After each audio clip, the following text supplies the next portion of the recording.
Hello and welcome to Business Arena on TVP World. I'm your host, Marie Cato. Join me for the latest business headlines of the day. The toughest battle in the European Union has officially begun. On Wednesday, the European Commission revealed an outline of what the next EU budget will look like, and it involves a major shake-up. EU correspondent Angela Skujins has more. The EU wants to make it easier for individuals, companies and institutions to access European funds. We know this because the European Commission today handed down its first working document outlining the priorities for the upcoming long-term budget. This budget will kick in 2028 and last until 2034 and is meant to contain the funding program for those years. We know from this document that simplification sits at the core of the EU's priorities. They want to slim down at least 30 funding programs into 3. They want to establish country-specific investment programs with the aim to make the continent competitive again. Here is what the European Commissioner for Economics, Valdis Dombrovskis, said about the proposal from Strasbourg and the European Parliament hemicycle there. Simplification is at the centre of our plan to achieve a more competitive Europe. The EU is now emerging from a period of very intense regulatory activity. It showed our determination to address the sweeping changes brought about by technological transformation and climate change. However, the accumulation of rules over time, their increased complexity and implementation challenges are limiting our economic potential and our prosperity. Aside from simplification, the long-term budget aims to connect funding to rule of law. The document outlines that while progress has been made across the 27 EU member states, challenges persevere. We're talking about the independence and efficacy of courts and those countries' justice systems. We also know that geopolitical issues continue to impact the continent. That is why the European Commission says that geopolitical crises such as Russia's ongoing invasion of Ukraine and the continent's need to ramp up defence spending will sit at the core of this long-term budget. But this is just the beginning of these discussions. The last document of this kind took at least 2 years of debate to get off the ground. Angela Skujins from Brussels for TVP World. The Polish currency is at its strongest since the euro since December 2017. But what is good news for those planning foreign holidays is bad news for Polish exporters, as the exchange rate approaches a pain threshold for those who sell their goods and services abroad. Well, numbers like this haven't been seen in Poland for a very long time. The reason? Well, the Polish zloty continues to gain against the euro and is nearing the 4.17 mark. The last time a rate like this was seen was back in December of 2017. The question is, why now?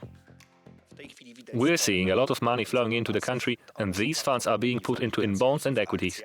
Now, this is a headache for Polish exporters, whose products have suddenly become more expensive to their buyers in the Eurozone. In 2023, 51% of Polish exports were paid for with euros. So the effects on the Polish economy could be serious indeed. Now, with this risk in mind, the National Bank of Poland regularly publishes their calculation of what they call the threshold exchange rate.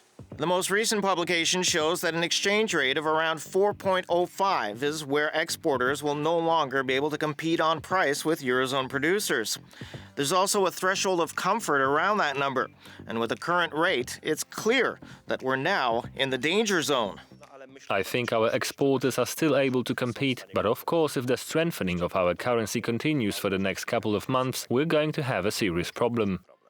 So what's next? Well, the Chamber of Commerce does expect a correction in the near term as many short-term investors begin to cash in their gains.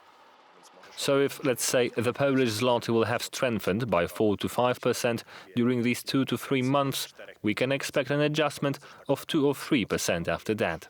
If the trend does continue, the National Bank of Poland has a number of tools to address the problem. Among them is lowering its zloty reserves as well as lowering the interest rate, and that it is expected to do this year. Most agree that we can expect about 100 basis points in cuts in 2025. The Polish currency, the zloty, is on the minds of economists and analysts these past few days as it gains value against the euro. Today on The Bottom Line, we want to talk about what these fluctuations mean for Poland's economy, moving beyond the consumer experience. Stay with us for The Bottom Line. Polish arms manufacturer Mesko has announced the completion of the 3,000th unit of its flagship rocket launcher. The portable anti-air weapon system has been one of the most successful exports of the Polish defense sector. This is the Piorun, which is Polish for lightning, a portable rocket launcher that has taken the world by storm. It is currently the best missile in the world. Piorun has proved its effectiveness in combat operations, especially on the battlefield. Since 2018, Mesko's Skarżysko-Kamienna production plant, located in southeastern Poland, has churned out 3,000 Piorun units, attracting interest from several countries, including Norway, Estonia, Latvia, Lithuania, Moldova and the US. At the moment, global demand for this missile set is overwhelming. It's also a huge opportunity for the defence industry, for Mesko to develop its production capabilities, because foreign customers aren't asking about the price, they're interested in our supply capacity. This surge in demand resulted in the most lucrative year in the company's history, which registered 56 million euros in revenue, a 55% annual increase. And with plans to increase Piorun production further, and with the second generation of the rocket launcher already in the works, this figure could continue to grow. We have started work on a new model, which will be an improved next-generation product. Work is already underway. It will be completed in the next couple of years. Mesko is one of the crown jewels of the Polish Armaments Group, or PGZ, an entity comprising 50 companies, considered to be the key pillars of Poland's economic growth and security.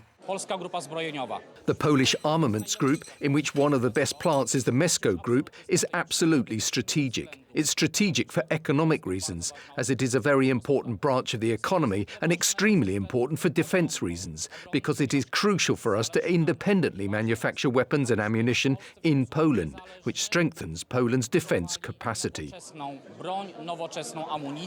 Poland has set an ambitious goal for reaching 5% of GDP in military spending, a figure which is set to boost arms production in the country even further.